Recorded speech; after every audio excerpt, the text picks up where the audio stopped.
For yourself, the most fearless show in sports. Jason Whitlock and LeVar Arrington, joined again by Rick Bucher and Bucky Brooks. Time now for the most fearless discussion of the day. All right, yesterday, in the moments after Carolina Panthers lost 29-3 to the Atlanta Falcons, Panthers safety Eric Reid stood in front of his locker wearing a Colin Kaepernick jersey and ranted about the NFL's unfairness toward the silent symbol, a.k.a. Muhammad Ali, a.k.a. the symbol formerly known as Colin Kaepernick.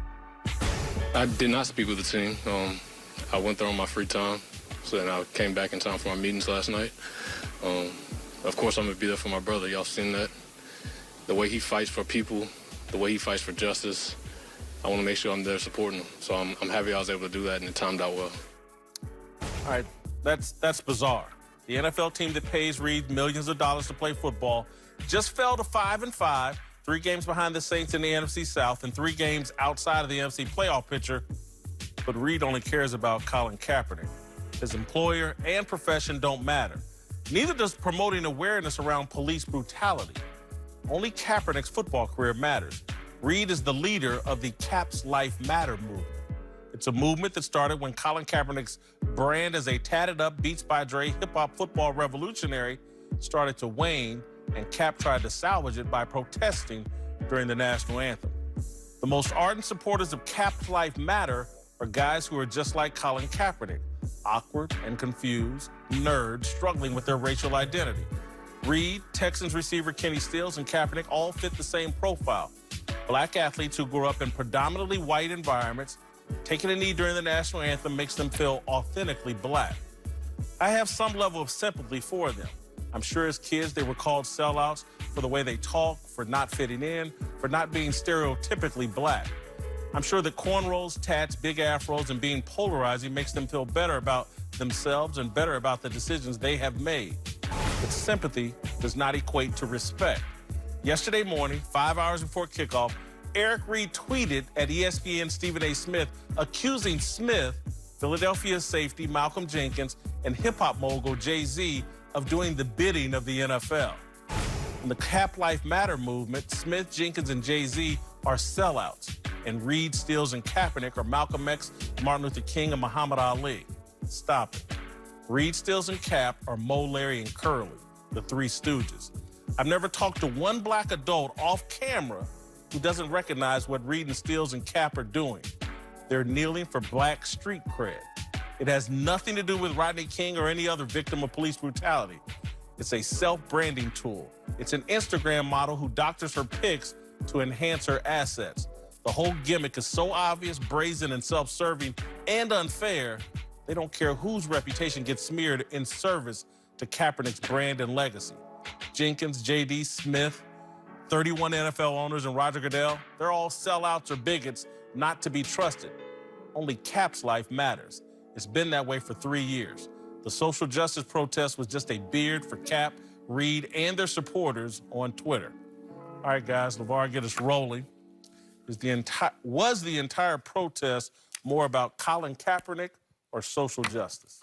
I think it started as social injustice. And I delved into it and researched and just, got on the phone with a couple different people and just kind of really wanted to understand this. And it led me down the first road, which was the fraternity that he's a part of. He's a part of Kappa Alpha Psi.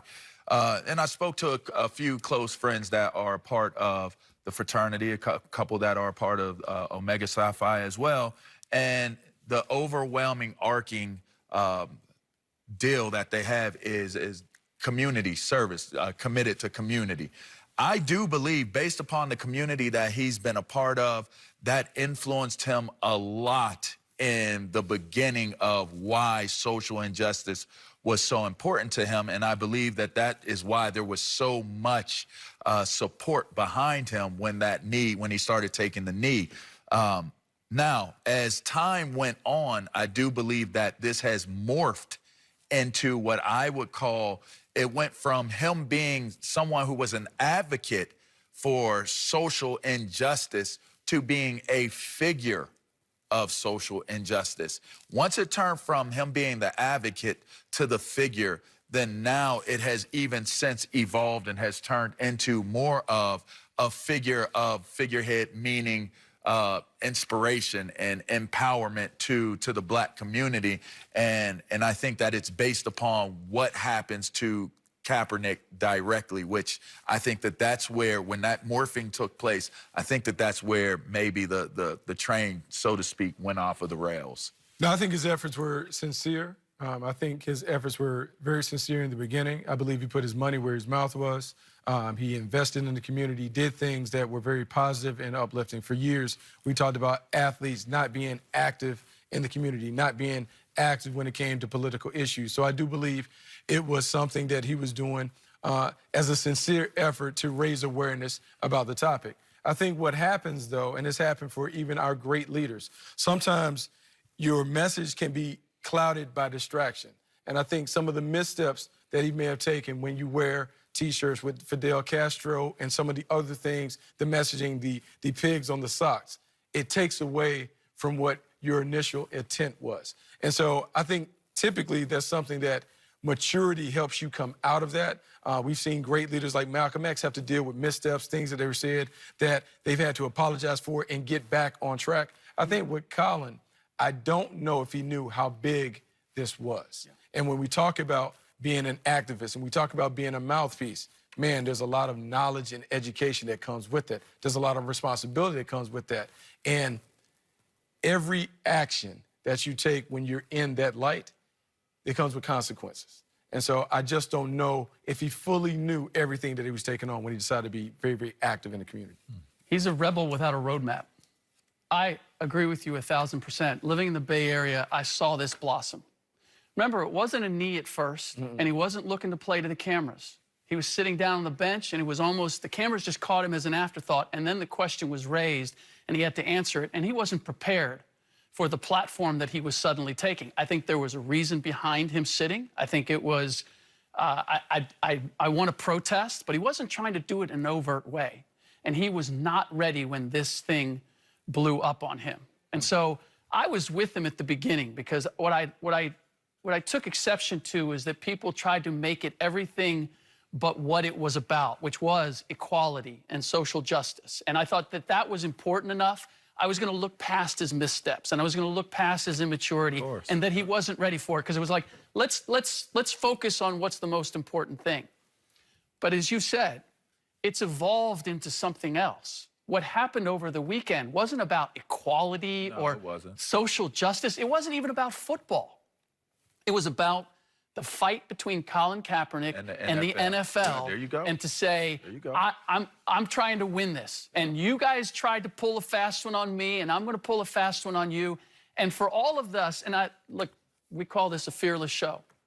I may be veering out of my lane a little bit, but I think the most damaging aspect of this is that when you have a man of color take the missteps that Colin has taken on this subject, it's 10 times as damaging as somebody else doing it, because it's easy for those people who want to dismiss the whole subject of where this started to say, see, this isn't about that, it's about this. So they can then dismiss everything. And I don't think that that's what we ultimately wanted or what Colin should have been shooting for. I think all of you have said great things that have merit. Really do, and I appreciate it. I'll just say this, though. I don't, ignorance of the law doesn't excuse you from disobeying the law, from breaking the law. And so we're writing off everything, he was just ignorant. And I was, from the moment he introduced himself, and I was like, oh, he's not built for this. You can't come from his background and where he was at, he can't be the voice of this. It was always going to end up right where it is. Young person being manipulated, and now it's all about Colin Kaepernick. You haven't heard Eric Reed or Colin Kaepernick, you certainly haven't heard Eric Reed. They never talk about police brutality, ever. He stood in front of his locker in a Kaepernick jersey. You go to Eric Reed's Twitter page, it's him and Kaepernick next to each other. You know, it's Kaepernick and Eric Reed. The whole thing has turned into this because the only thing that Kaepernick is an expert on is Colin Kaepernick. The things he tried to take on, he has virtually no insight into. And so there were some of us, like me, that actually had insight. There's someone, and I hate to go here because it'll sound self-serving. I lost a family member to police misconduct. Anton Butler, I've written about it and I've talked about it.